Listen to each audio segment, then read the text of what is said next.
so we look at them literally every single day. We use them for work, to fire off emails, to game with our friends. But when was the last time you actually looked down at your computer keyboard and thought of it as an absolute marvel of modern engineering? Probably never, right? I mean, most of us just see this mundane piece of plastic sitting on the desk, but today we're going to completely reframe that everyday device sitting in front of you. We're diving into this explainer to look at the engineering of cost reduction, and let me tell you, it is a truly fascinating journey of optimization. $1.57. Yeah, just $1.57. That incredibly low figure is the actual manufacturing cost of a standard membrane keyboard when it's bought in bulk. Just $1.57. It immediately creates this massive knowledge gap for us, right? Like, how on earth can something so reliable, so functional, and honestly so technologically capable be built for practically nothing? How do engineers ruthlessly strip away all that cost while maintaining a device that we literally pound our fingers on all day long? Well, the secret to that extreme cost reduction really comes down to the parts breakdown. A standard, inexpensive keyboard actually consists of about 148 distinct parts in total. But get this, a massive 140 of those parts are completely non-critical to the actual electronic function of the thing.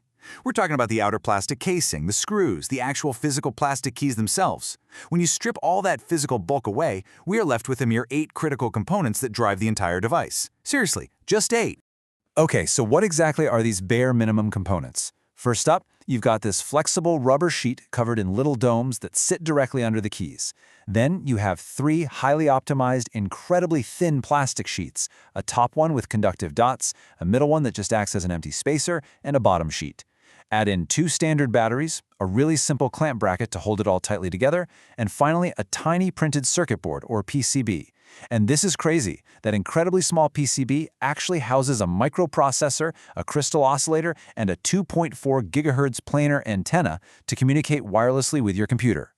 All of that advanced tech is just squeezed into one tiny board to save maximum money. Now, the really crucial point here is how these simple, dirt-cheap parts actually manage to capture your rapid-fire keystrokes. Let's trace the physical journey of a single key press. It's almost like a tiny domino effect. Step 1, your finger presses a key, which pushes down that little rubber dome right beneath it. Step 2, this downward force pushes a conductive circle on the top plastic sheet down. Step 3, it bridges the tiny air gap created by the middle spacer sheet. And finally, step 4, it makes physical contact with the bottom sheet. At that exact microsecond, 3 volts of electricity travel through these bridged plastic layers, sending a signal straight back to the PCB. You release the key, the rubber dome pops back up, and the connection instantly opens. It's a highly physical process, yet it all happens in a flash. So, to understand how we track over 100 different keys without needing 100 individual expensive wires, we have to look at something called the keyboard matrix. The engineers basically reorganized the internal wiring into a really clever grid. They printed 11 traces, or columns, on a bottom plastic sheet, and 12 traces, or rows, on the top sheet. When they intersect, this 11 by 12 grid supports a maximum of 132 individual keys. And since standard keyboards only have about 111 keys anyway, this is more than enough coverage. You absolutely don't need a separate wire for every single key. The system just needs to know exactly which row and which column intersected. But wait, this actually brings up a massive engineering hurdle. If multiple keys share the exact same wire in this matrix, how does the computer know exactly which one you pressed? Think about the physics for a second. The microprocessor is sending 3 volts along all of these columns simultaneously. So if 3 volts come back along a specific returning row, well, identifying the exact key at the intersection seems totally impossible, right? Because all the columns are active at the exact same time. How do you isolate the signal to one specific letter? And here is the brilliant answer. The solution: microsecond pulsing logic. Instead of just continuously scanning 3 volts across all the columns, which, by the way, would drain those 2 little batteries incredibly fast, the microprocessor does something so clever. It puts 3 volts on every column, but when you press a key, it kicks off a rapid sequential cycle of off pulses. It briefly turns off the voltage to just one column at a time.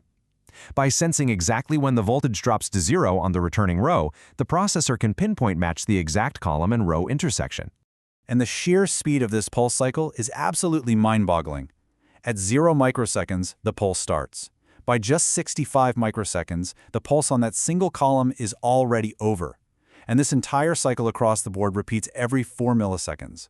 This is happening so fast, literally hundreds of times in the blink of an eye, just to capture a single, casual tap of your finger while you're typing away. You know, the engineering team that deconstructed this device made a fascinating observation. They said the only way we were able to reverse engineer this keyboard was with an oscilloscope. I just love this little Easter egg. This pulsing logic we just talked about is so incredibly fast and invisible that you literally need specialized, high-end laboratory test equipment just to watch your $157 keyboard thinking. It is absolute high-tech wizardry hiding in plain sight right there on your desk. Okay, let's pivot sharply here for a second. 50x. If the membrane keyboard is the absolute pinnacle of cost reduction, what happens when we just abandon that goal entirely? Well, we enter the realm of the premium mechanical keyboard, which can easily cost 50 times as much as the basic membrane version we just deconstructed. So what causes that massive price disparity? What are you actually paying for when you buy one of these heavy, expensive boards?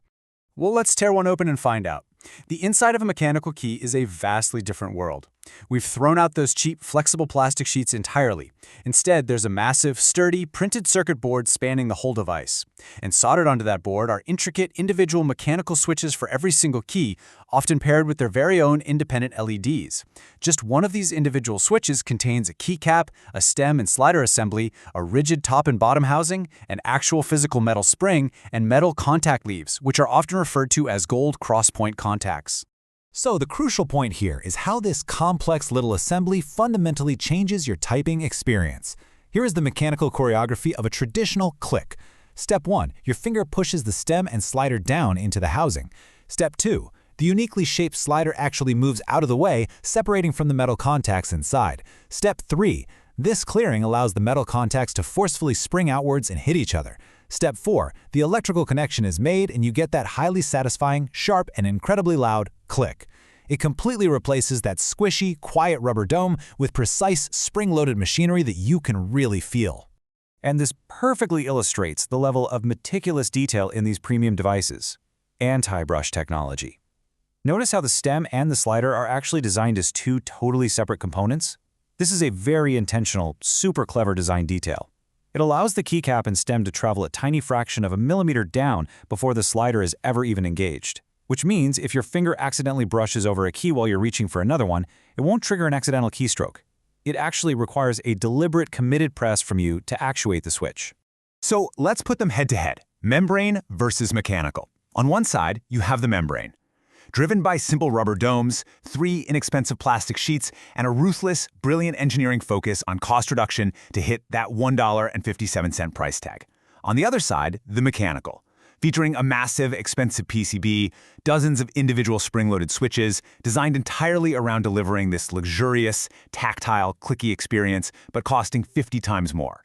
It's basically the ultimate showdown of differing engineering priorities. Which brings us to our final question for you today. When you type your next sentence, are you paying for basic function or the physical satisfaction of the click? I want you to literally look down at your own keyboard right now.